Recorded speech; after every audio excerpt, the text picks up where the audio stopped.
Hey, it's great to be with all of you here today to talk about optimizing nutrition and protein delivery in the ICU and our opportunities to do better and take advantage of some of the new advances in both data and technology that we can use to personalize and optimize nutrition in our patients. First, I'd like to share what I'd like to call my alignments of interest. I don't see them as conflicts. I think the NIH and the Department of Defense and the industry partners I work with are all in alignment to try to improve the outcomes of our patients. And clearly the message that I most want to share with all of you is, and that I most want you to take away is, we must take responsibility not just for outcomes in the ICU as we round and think about the care of our patients every day, but what happens after the ICU as well. This is critical, right? We need to be thinking on rounds every day. What can we do today to ensure our patients have meaningful quality of life tomorrow? Or in other words, what can we do to create survivors of our patients, survivors that return to their families and have the active life they came to us to restore, rather than victims that perhaps only are able to return to rehabilitation or nursing home settings and may never be able to go home to a meaningful quality of life again. Because ultimately what our patients want is to go home and walk down the street with the people they love again, or hold their grandchildren again. This is truly what I think all of us should be striving for in the care of our patients. And of course, now more than ever, with COVID and other challenges, our patients are sicker than ever and have challenges to delivering nutrition and delivering protein that we really have to utilize some new strategies and some new innovations in technology to best address. I mean, how best to feed this patients and deliver protein to them is what we really want to focus on. Because the real question is, are we creating survivors, or are we creating victims? And what can we do to make a difference? Because we know that 60 to 80% of our patients on a ventilator more than 5 days will have significant functional impairments that can last for months to years in our patients. And can we change this? And I'm going to show you, I truly believe we can. And I'll show you some data at the end to demonstrate that. Because this quality of life challenge that we face, ICU survivorship, some call it, is truly an epidemic. And COVID-19 is only going to make this more challenging with all the aspects that we're discovering about long COVID and the prolonged effects of this disease in our patients.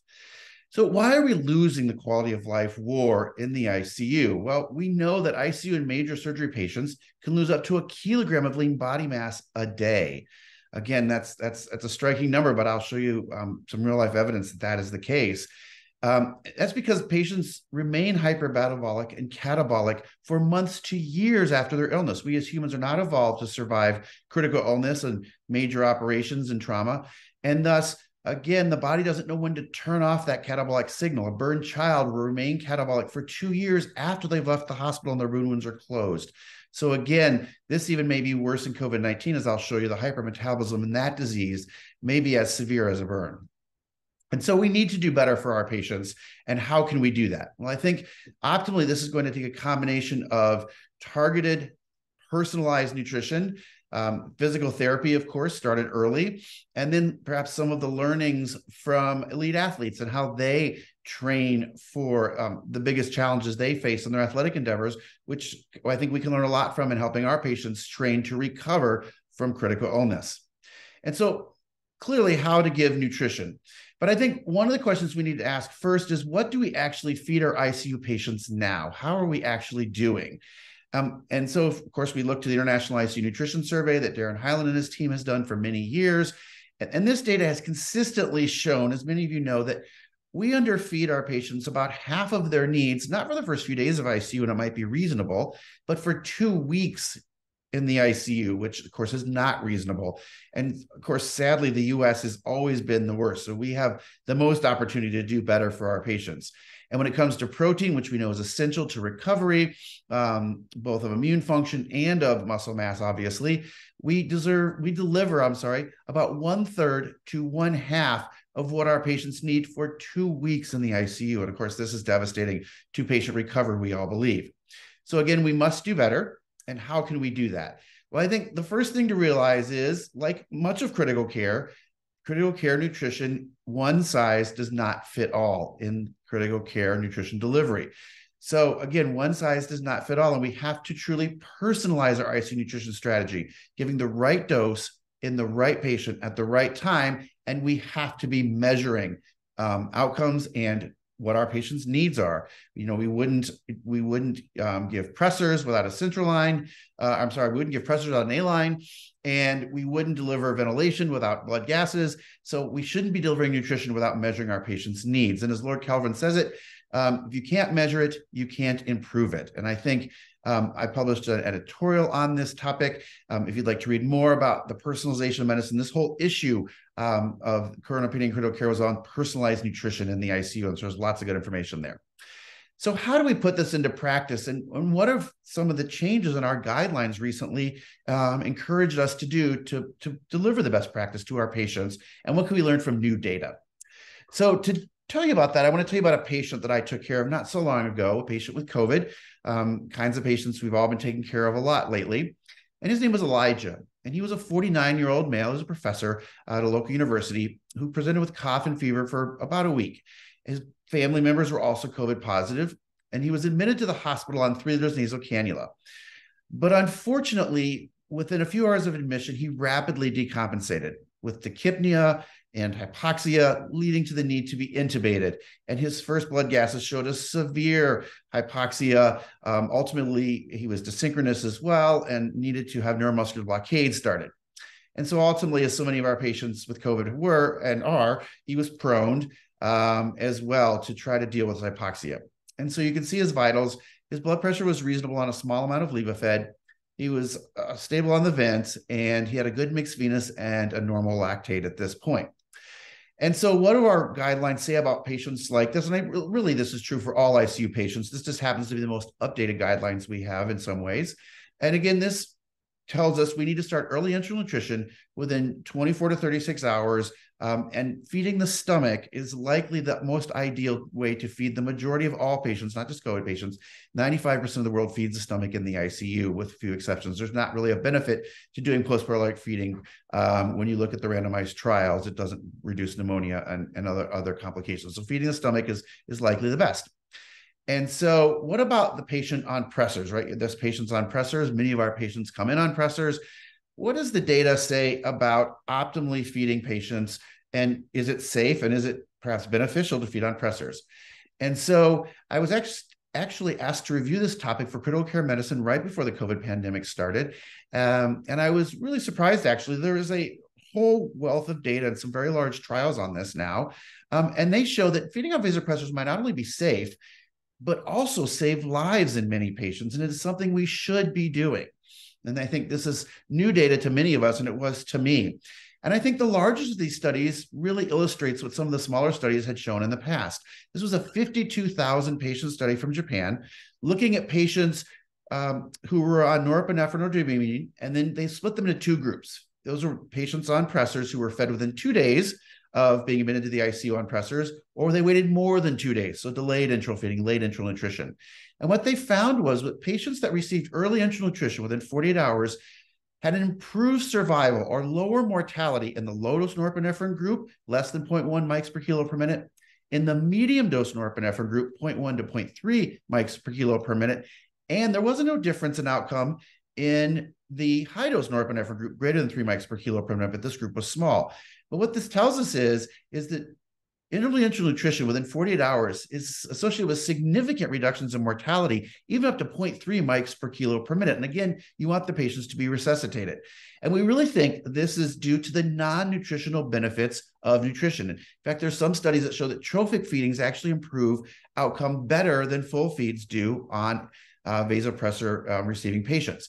So again, we think that the non-nutritional key points of early enteral nutrition, especially trophic enteral nutrition, are that it prevents dysbiosis of the microbiome, it reduces intestinal permeability, it prevents the toxicity of the mesenteric lymph that then gets translocated to the lung, where the lung can be injured. And we know that providing protein and fats to the stomach, even in small amounts, can signal the vagus nerve and provide an anti-inflammatory or inflammatory reducing signal to the rest of the body. So there's a lot of benefits of nutrition that go beyond the protein and calories. And so if you're going to feed patients on pressors, how can you do it safely? Well, this is a table from the paper, and I think it's key first that the patient, you know that the patient's resuscitated. The lactate is falling, the vasopressor dose is stable, your mixed venuses are adequate. And then I think 0.1 to 0.3 are reasonable places to be feeding patients if the patient's resuscitated. There are pressors that are safer to the gut than others, norepinephrine being the best and safest at preserving gut blood flow, and then epinephrine, vasopressin, and dopamine being the worst on the gut and the highest risk for the gut of the patient. You should start slowly, start with trophic feeds. I do check residuals on these patients. I think we don't need to be checking residuals in general in the medical ICU setting. I still check them in the surgical ICU setting. But I think if you have a patient on pressors, you want to be feeding the stomach and you want to be checking residuals to make sure the gut is not becoming ischemic and that there isn't any intolerance or other issues going on. And so I think the key message there really is feed the stomach if you're going to feed on vasopressors, not the small bowel, and watch for residuals in these patients. I think outside of this, in the medical ICU setting, you don't need to start residuals, but on pressors, I would, because you need to monitor the gut for perfusion. So what about the neuromuscular blocked or paralyzed patient? We've seen a lot more of those patients since COVID's come. What about feeding the patient on paralysis? Well, again, these patients should receive early enteral nutrition, and it does reduce mortality and hospital length of stay. Again, this is a paper I published on overcoming challenges to enteral nutrition. I'm happy to share this paper with you if you'd like it. I can email it to you. But this also goes back to data from a large trial from the same Japanese group who did the pressor trial. They looked at over 2,000 patients, and they found that patients who were fed early within 48 hours when they were receiving paralysis had lower hospital mortality and shorter hospital lengths of stay. So feeding early in these patients who are paralyzed improves outcome, and they didn't see any differences in pneumonias or other aspiration risk. So again, feeding patients who are neuromuscularly blocked or paralyzed is really essential to improving outcomes. What about in the prone patient? This comes up a lot. I got asked this question a lot in the last 2 years.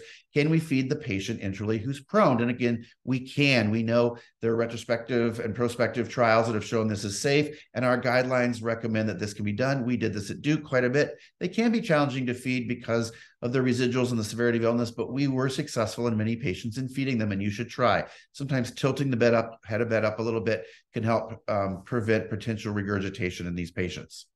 So again, I think there's a lot of patients that perhaps we didn't think we used to be able to feed that we should be feeding to improve outcome in those patients. But then the question comes, how much to feed? How can we optimize how we feed our patients and personalize how much we feed our patients? And that's where the new generation of metabolic carts and indirect calometry really is an essential part of critical care. I would advocate to you, and all of us should be using them. So first, how much to feed in the acute phase of critical care? Because we really have learned, and our guidelines agree, that we shouldn't be feeding to goal early on, and we need to be feeding below goal. And I think this is reflected in what our guidelines say. They say start slow with a hypercaloric or trophic feeding, an energy goal of about 15 kcals per kilo, and then ramp that up over the first week. And I show you we should be ramping our protein as well.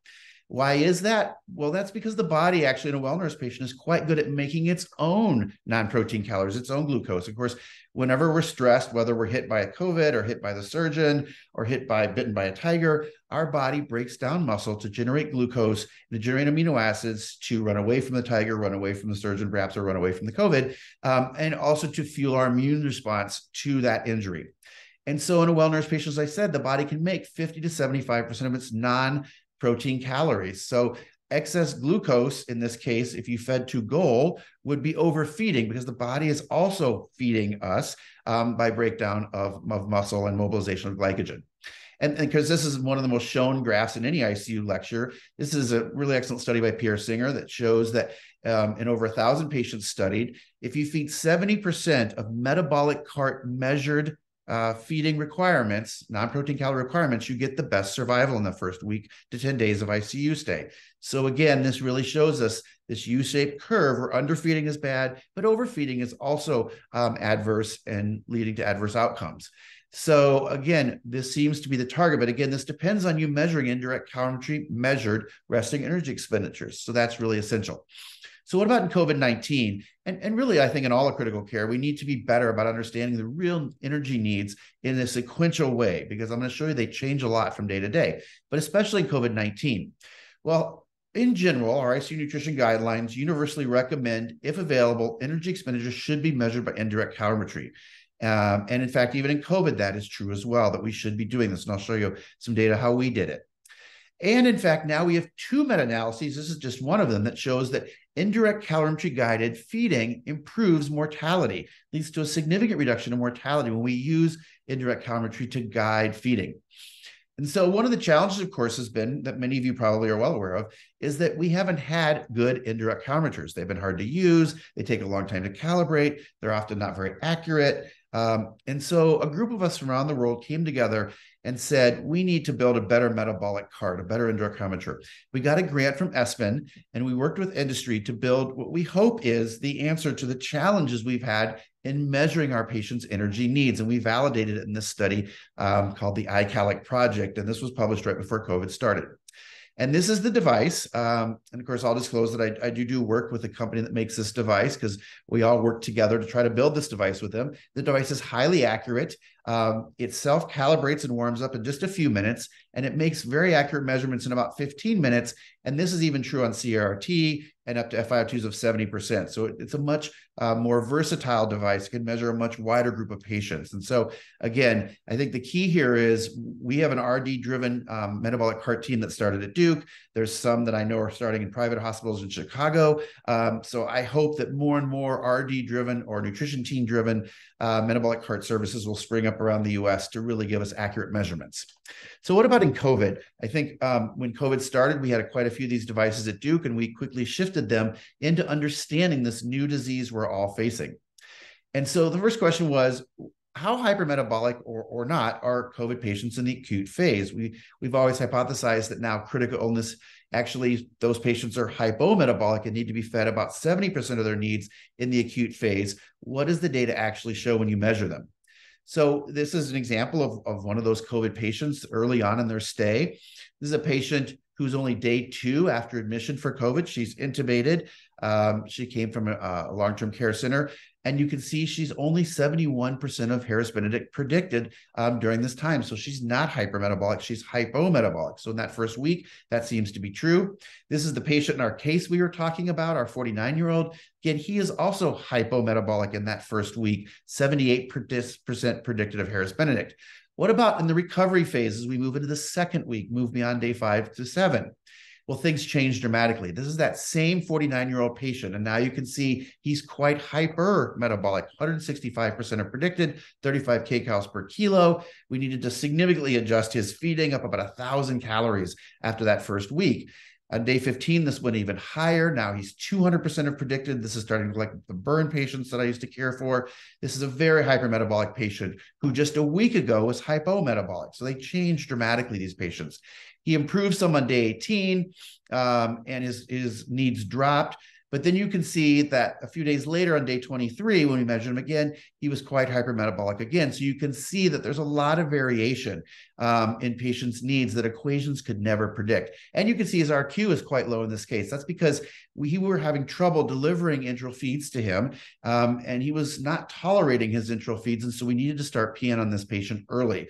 A low RQ can often show that they're breaking down protein and are underfed. Whereas a high RQ might show overfeeding of glucose and can make it hard to wean from the vent. So there's a lot of data metabolic carts give us in the care of the patient.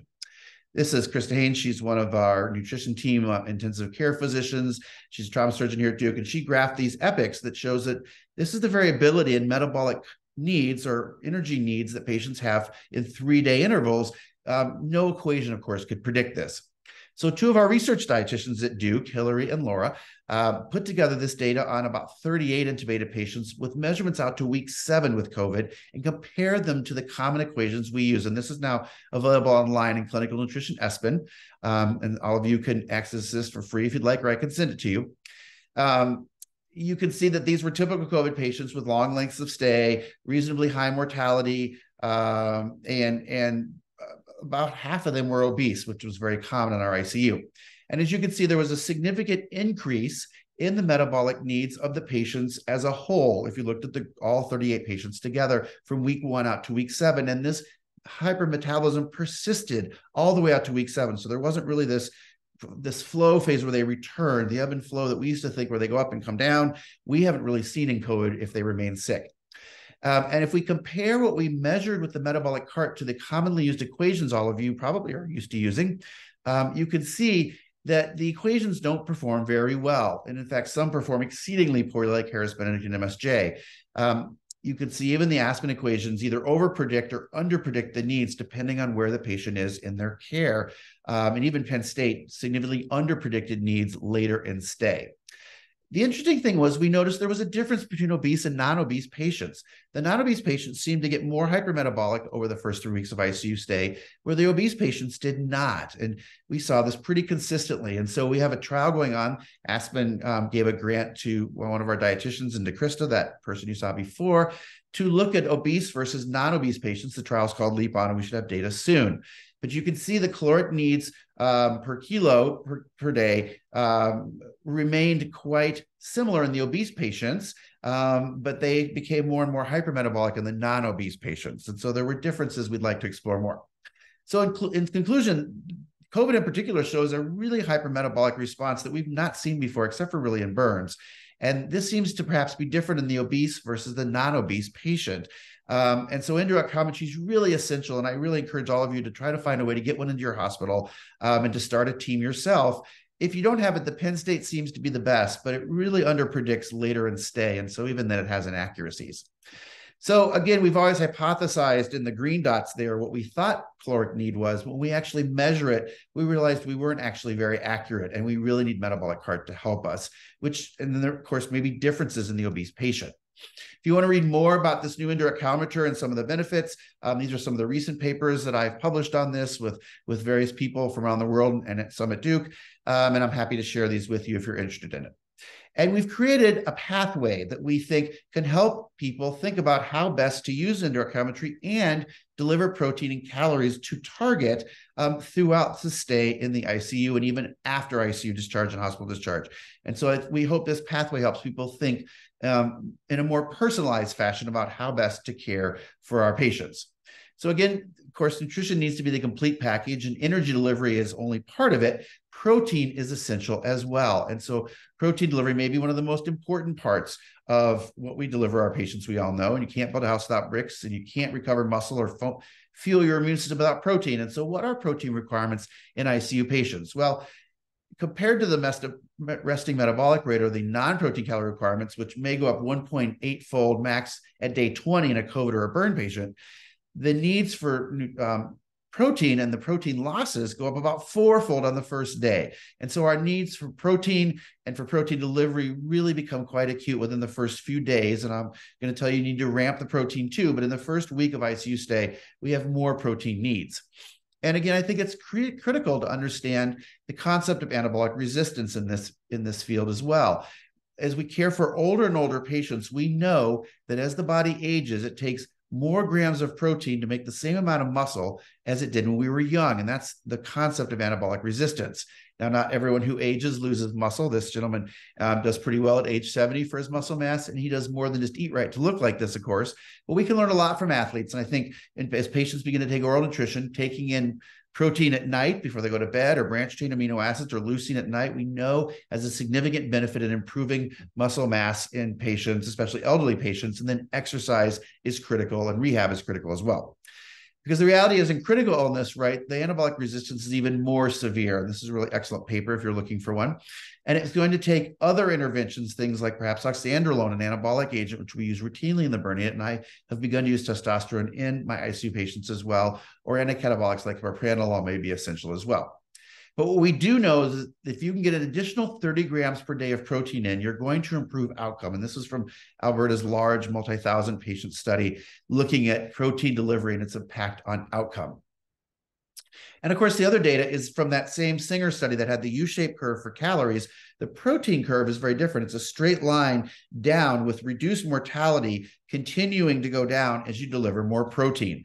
And so again, it looks like the more protein we deliver, the better the survival of our patients will be. But the question is, we need to ramp up our calories. Should we be ramping up protein as well in our ICU patients early on?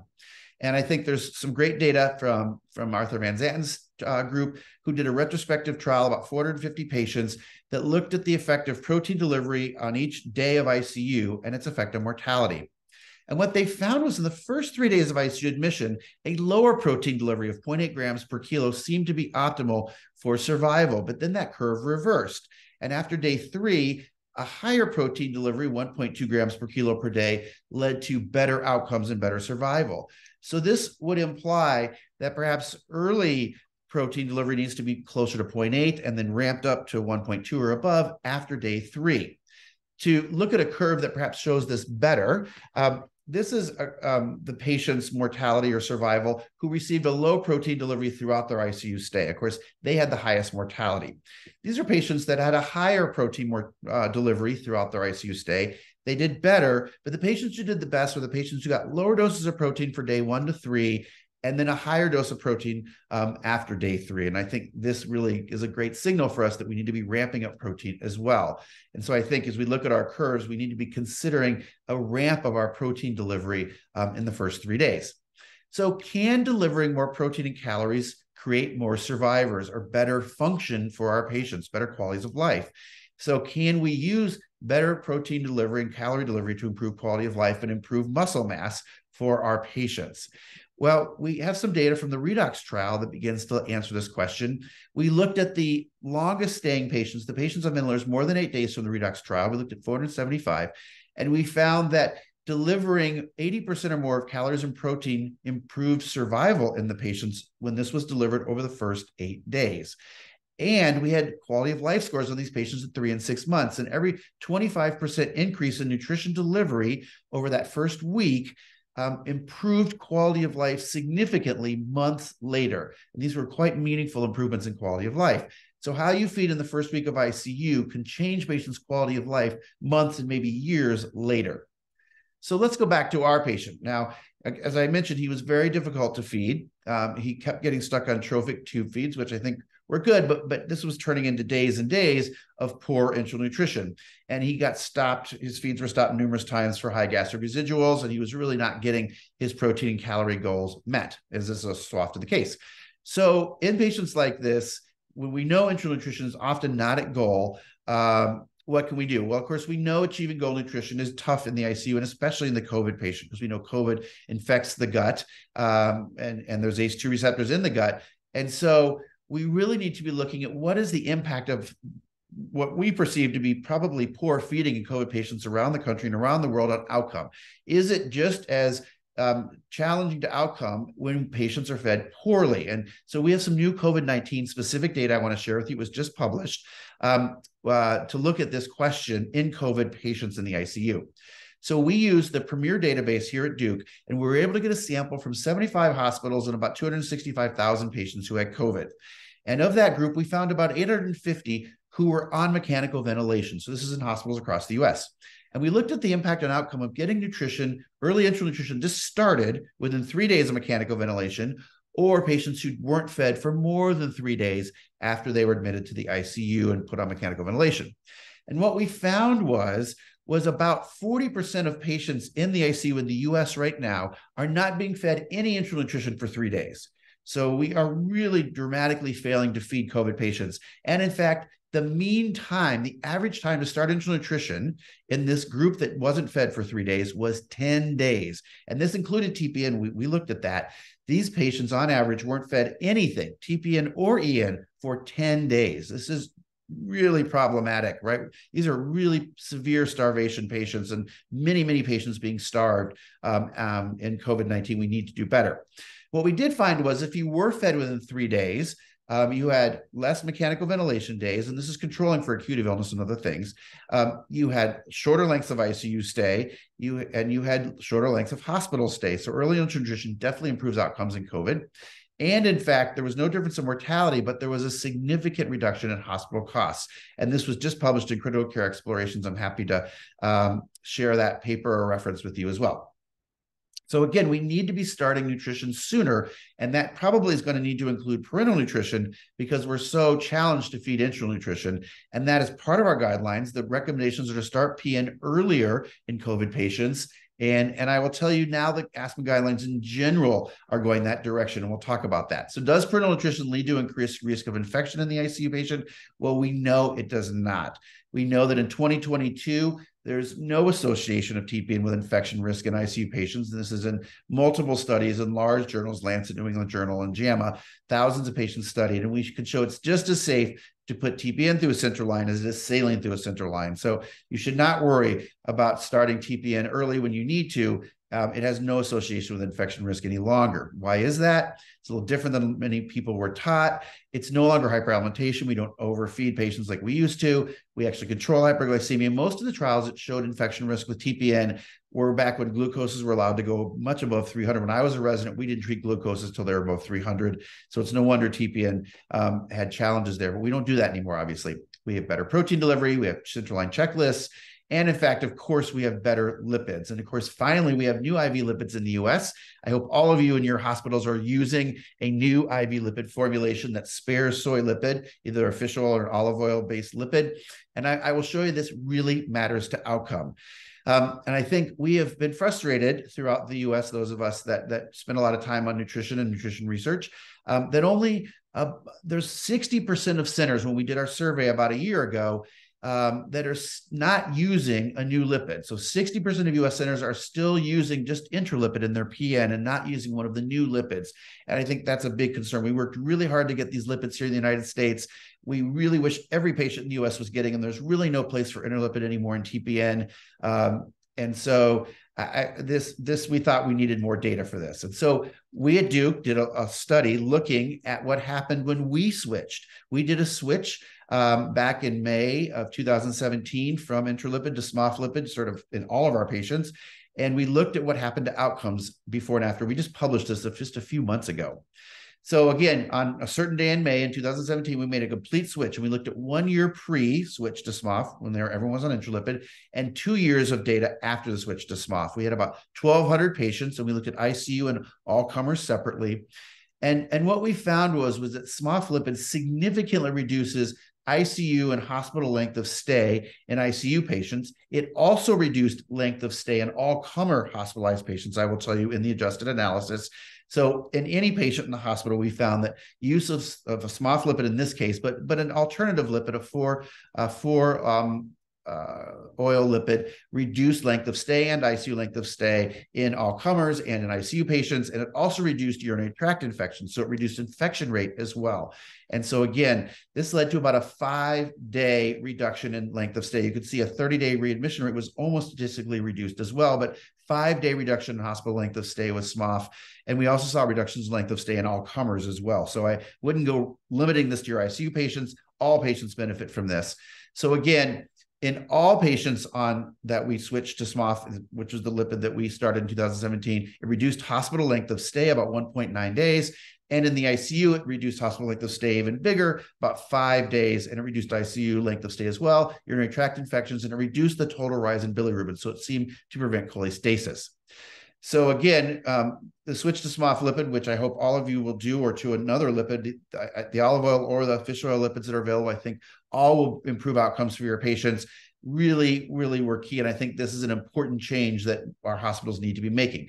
So if your hospital is still using pure soybean oil and TPN, please stop. Please, your patients deserve better. And we need to switch to an olive oil or fish oil-based lipid now. And the guidelines actually have changed around when we should start TPN.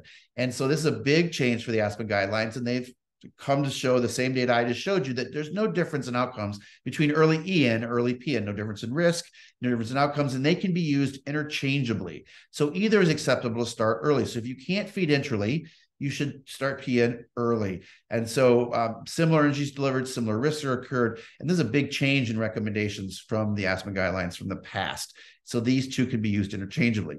And in fact, now we have data that PN actually reduces infection. This was a large randomized trial published in JAMA Surgery, very high impact journal, looking at early supplemental parenteral nutrition on day 3 of surgery versus waiting till day 8 after surgery to feed parenteral nutrition to patients. And they found significant reductions in infections from early SPN versus waiting to start PN in patients at day 8. So again, I think this really tells us that in this population or in sicker patients, starting an early supplemental parenteral nutrition strategy is going to reduce infections in our patients, not increase them. So one other thing that I think is critical for all of us in nutrition to best deliver it is Another complication we commonly see in COVID and in the ICU is patients get renal failure. And Elijah developed renal failure as well. He got oliguric, his creatinine rose, and he ultimately needed CRT initiated. And so something else that happened to him that I think is something we should all be looking for is he developed pancytopenia, very low white count, low platelets, anemia, about day 21 in the ICU. And we stopped all the drugs that we thought were causing it. We ruled out all drug-related causes. And so the question is, what CRT-related nutritional loss may be causing Elijah's pancytopenia? Well, it's copper. His copper level was very, very low. It was about 10. And this we know contributes or causes actually pancytopenia, which can be life-threatening. And so it's very easy to replete IV. We repleted it with copper IV for about a week, and his white count and his platelets recovered. And so we know that the CRT circuit is basically a hole in the bucket, and large amounts of trace elements and water-soluble vitamins are lost in significant amounts on CRT. The only one that's really not lost is zinc, because the fluid that we use in CRT, the replacement fluid, has actually got a fair bit of zinc in it, probably contaminant is what people think. The other thing that we know is lost in CRT is amino acids. You can lose about 30% of your amino acid load to the CRT circuit. And so that's why we feed 2.5 grams per kilo to our CRT patients to ensure they're getting the protein delivery they need. And that's part of the Aspen guidelines as well. But you should be aware there are significant medical complications that can arise from nutritional deficiencies in CRT. Pancytopenia can be caused by copper or B vitamin deficiency. Significant encephalopathy can be caused by B6 deficiency. It's something I've seen a lot of times. Patients look like they've had a stroke. They get MRIs and CTs. Their B6 is 0 on CRT, which I see a lot. You give them B6, which costs about $0.25, and they wake right up. And so you should be on the lookout for that. Prolonged weakness. I just saw a patient with this last week, and she was not a CRT patient. She was a malnourished older lady who came in profoundly weak. She couldn't lift her arms off the bed. She ended up getting intubated. Her copper level was around 30. We gave her copper back. She got stronger, and her grip strength returned, and her ability to breathe got better. And so carnitine deficiency can do this as well. Copper deficiency, when allowed to exist for a long time, can be permanent. We know that from our gastric bypass patients. And so copper deficiency is something you cannot miss, and it's common, I will show you in these patients. And then lactic acidosis can be caused by thiamine, which can also be lost in the CRT circuit. So we did a study at Duke. This is Megan Foss. She was one of our ICU fellows. When she was a resident and fellow, we looked at what the deficiency rates were in patients on CRT in our ICUs. And what we found was 90% of patients on CRT developed one or more deficiency in trace or water-soluble vitamins within 5 to 7 days. So this is many of your patients that you need to be on the lookout for this for. And so again, the most common deficiencies on CRT were copper, B6, selenium, and carnitine. So these are common deficiencies that are happening in many patients. And then in non-CRT patients, we looked at a group that was nutritionally at risk, and zinc and B6 and selenium, but also copper, can become deficient commonly in these patients, even when they're not on CRT. So again, we saw mortality signals of carnitine and selenium deficiency occurred, and other nutrient deficiencies showed trends to mortality as well. And in fact, any nutrient deficiency in these micronutrients in a patient on CRT or not led to an increased mortality risk by 2.4-fold. So these are things we want to find and we want to treat. So we just published another paper on this in Current Opinion on Critical Care about how to think about this. And again, this can be looked at and monitored routinely in copper, carnitine, and B6 are the ones I check commonly. They take a few days to come back, so you want to keep an eye on that. And then we've now published our CRT data, and I'm happy to share that with you as well. It was in Critical Care Explorations just recently. So as patients start on oral nutrition, will they eat enough on their own? Not likely. We know our average intake in our post-ICU patients is about 700 calories a day.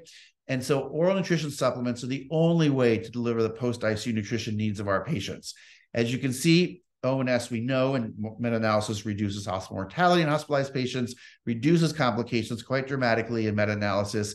And we know that every dollar you spend on one of those protein drinks that we bring to our patients' bedsides saves $52 in hospital costs. It's one of the most cost-effective things you could do for your patients. When I go in the room every day in the ICU, I tell them that drinking those drinks is just like taking their medicine.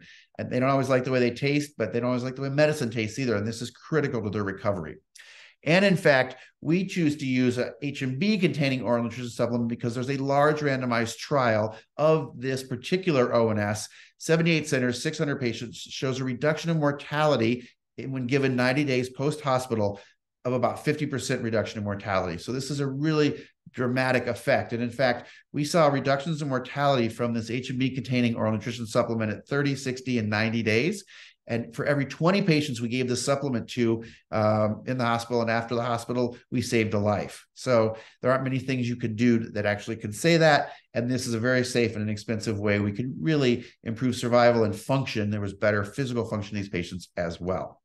So this is an essential part of care, and it's really a necessary intervention to improve clinical costs, reduce costs, and improve clinical outcomes for our patients that we all should be doing.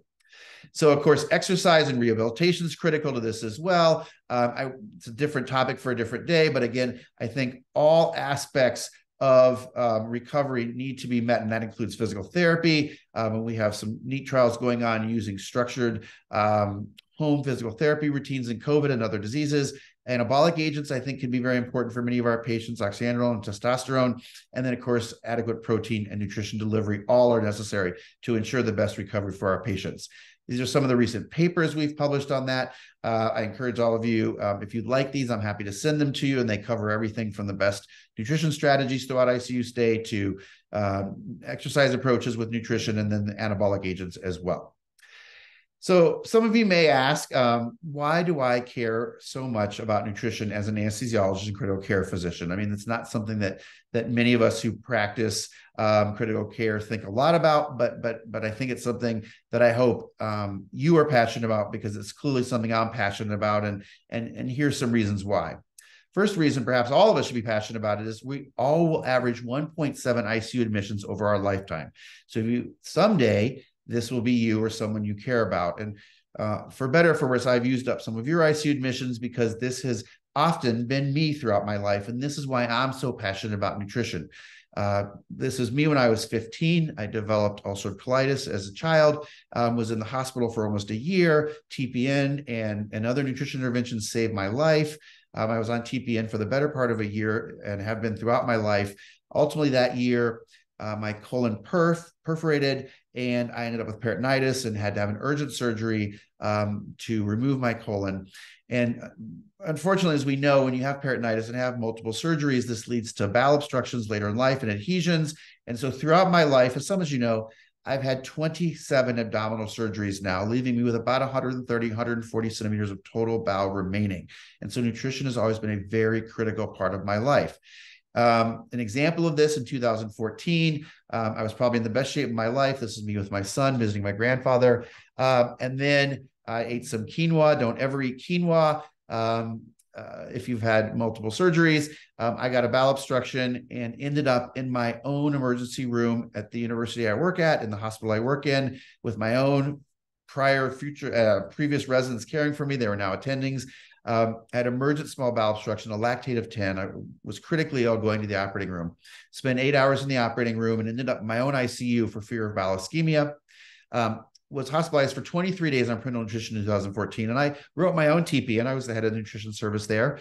And I thought I needed probably 2,000 to 2,500 calories because I was well nourished, and that should have been sufficient, I thought.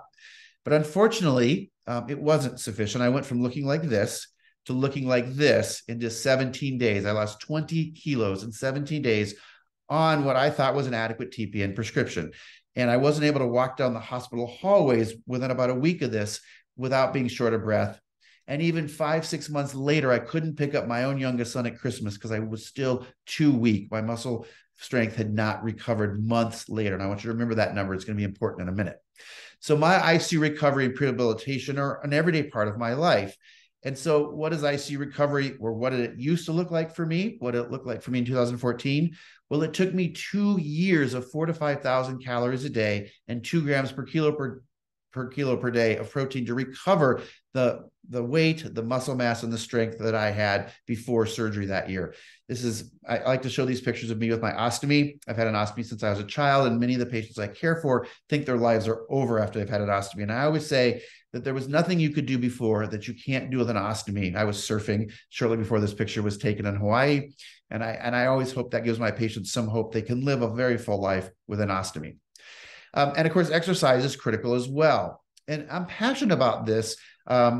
Patient recovery in general, both with nutrition and exercise, is a personal passion of mine because I knew and know that I will be in the OR and the ICU again. And unfortunately, this last year, I began to have recurrence of these bowel obstructions. I had a number in a row that led to some long hospitalizations. And the last was in February of 2022. And so my family and I decided that we didn't want to take these risks anymore. They were starting to involve my kidneys and cause kidney dysfunction and liver dysfunction. And so I volunteered or scheduled an elective exploratory laparotomy to relieve these adhesions and obstructions for April 20th of this year. And so, of course, when I did that, I began to think, gosh, am I going to lose 2 years of my life again to weakness and muscle loss? And am I going to lose all this weight and really take forever to recover?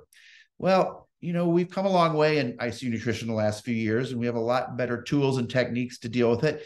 And so even though I've taught for 20 years that the muscle loss and the muscle wasting and the weakness are mandatory following the ICU and surgery, I'm going to hint to you that maybe they're not. Maybe we've come to an era of personalized nutrition where it's not mandatory to lose weight and strength and have muscle loss. And maybe we can really change what happens after the ICU and after surgery with better precision and better personalized nutrition.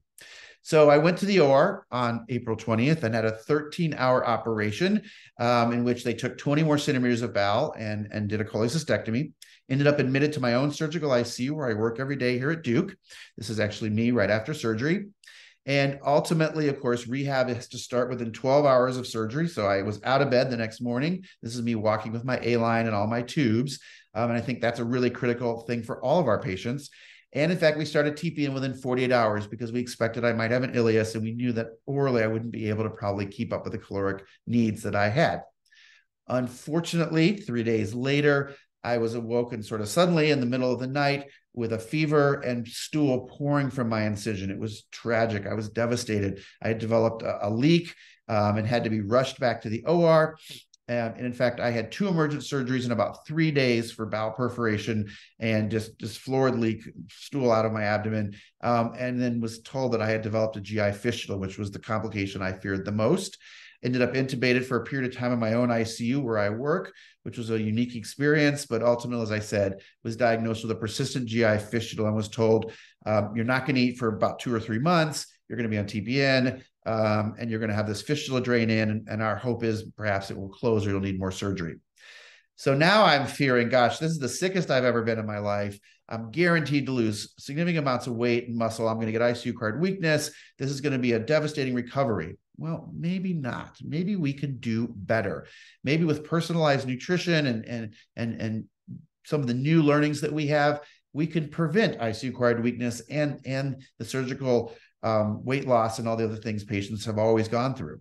So, of course, one of the things we did is we started early TPN, but we personalized it using the indirect calorimetry. This is me undergoing indirect calorimetry a few days after surgery. You can see it can be done by hood as well as by an ET tube. I had also gone under direct calorimetry before surgery, so I knew what my needs were going in.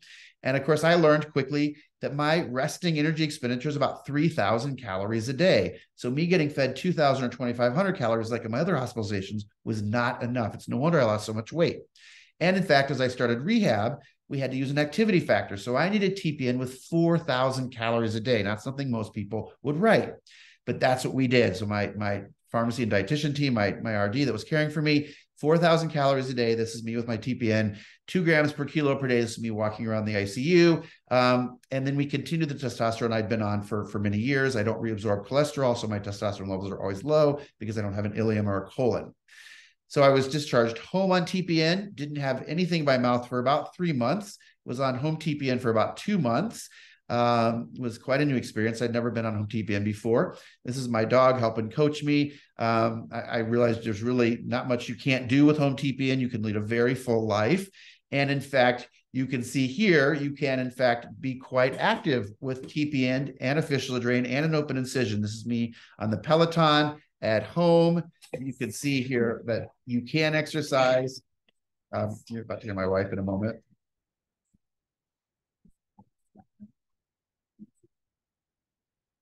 The next time you feel like you can't work out, why don't you think of this guy? And I think what I learned is anyone can work out, even with TPN, even with an open incision, even with fistula drains. And I think the most amazing thing was I learned that you don't have to lose weight and strength. I only lost 5 kilos, actually less than 5 kilos of weight in my entire ICU and hospital stay, even being the sickest I've ever been. I was back to my pre-op weight when less than a month on TPN without actually eating. And I found all kinds of exercises I could do that would protect my incision, working with our occupational therapists. And so I was able to be very active, even on TPN, even with all the drains in. You can see my drain right there. And so the reality is, I don't believe you have to lose muscle if we target our nutrition in a much more personalized way, start PN early in patients who need it. And in fact, when I was given permission to start lifting more than 10 pounds by my surgeon, my wife and I, we dance Argentine tango competitively, and we have a lot of lifts in our routines. She said I could go back to lifting my wife in our routines if I could do it. And I was strong enough to do it. This is me just 8-9 weeks after surgery, after 3 abdominal surgeries and ICU stay, just as strong as I was before surgery. And so this ICU acquired weakness and the muscle weakness and the weight loss, they're not mandatory, I discovered, which I never believed before. And so again, this doesn't have to happen to our patients. You can use these personalized nutrition, early PN, and other strategies to prevent this, which I think when you combine that with good rehab and good physical therapy, this doesn't have to be true any longer. We don't have to have patients become victims, and we can do this differently. And I think using a metabolic cart is critical. You need to know your patient's needs. You can't be over or under feeding. They're both bad. We can use these stepwise strategies to deliver the protein calories our patients need in a very accurate way. And then, of course, physical therapy is really critical. And we can feel good about delivering PN safely, especially given now with our guidelines saying they're equally safe. These are all the supplements I take. I have to take a separate suitcase when I travel to take them all. But I think there are things we can do to help our patients recover. And my preparation is part of my everyday, and it needs to be part of every day for our patients and on our ICU rounds. How many of our patients will know how to do this?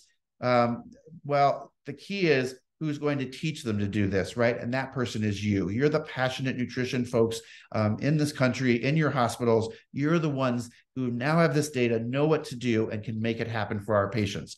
The key is ICU recovery begins on the day of ICU admission and care continues long after hospital discharge. And so again, how best to care for patients and deliver protein and calories in our patients. If we're going to create survivors and not victims, we have to realize one size does not fit all. And the way we should feed patients can never be the same, and we have to be better. We need to be personalizing nutrition, right dose, right patient at the right time, and we need to be measuring. And if we can't measure it, we can't improve it. These are some of the new opportunities we have to make measurements. We're using metabolic carts. We're using BIA and muscle sound ultrasound to measure energy state. I had those done when I was in the hospital. And then we can use cardiopulmonary exercise guided exercise, which is another topic for another day, that we're doing in COVID patients at home, targeting heart rate intervals to their needs and monitoring them with physical therapists over their iPhones and iWatches we give them. So there's a lot of opportunities to change this. Optimal feeding, ramp up your calories and protein early, and then start TPN earlier if you're not delivering your enteral nutrition. And then our calorie goals need to increase, and we need to be measuring that. Oxandrolone and other things can be an option later in care. Again, I think this is the pathway we need to follow. And I think the key message, again, is we have to take responsibility, not just for what happens to the patient in the ICU, but what happens afterwards as well. And if we can do that, we can take patients who look like this, have them perhaps walking on their ventilator looking like this, and ultimately leave the hospital like this, or at least like this. And of course, I think one of the keys to succeeding in improving nutrition for our patients is we need to improve clinical nutrition education. We know 75% of medical schools don't teach any clinical nutrition at all. And so we have started now and successfully launched our Duke Online Clinical Nutrition Fellowship in partnership with the American Society of Nutrition and the National Board of Physician Nutrition Specialists. This fellowship, which involves 1-week modules, taught by experts from around the world in online fashion, but then you get a Zoom interactive module too, and you take them for a week at a time. With a lecture and interactive component. These are available to dietitians, to pharmacists, to advanced practice providers, APPs, both nurse practitioners and physician assistants, and to physicians. And our goal is to improve clinical nutrition education around the world in underserved countries and developing nations, and in our physicians and in all aspects of care. And so anyone can sign up for these. I'll be making announcements on Twitter and Instagram soon about when you can sign up. You can take the whole fellowship 24 module course, or you can take individual courses throughout the year as well. So I look forward to seeing some of you in some of these courses. We have courses on critical care, on surgery, on diabetes. We have a whole range of different classes you can take, taught by experts from all over the world. And so I hope to see all of you join this, and please share this with your physicians and other colleagues. And with that, we're left with this. I think we just need to go out and do it. Again, I encourage you to follow me on Twitter and Instagram. I share all the latest nutrition data and new ICU studies. It's a great way to keep up with the literature, as many experts around the world share on Twitter and Instagram. And you can really feel the community of dietitians and nutrition-oriented physicians and ICU physicians from around the world.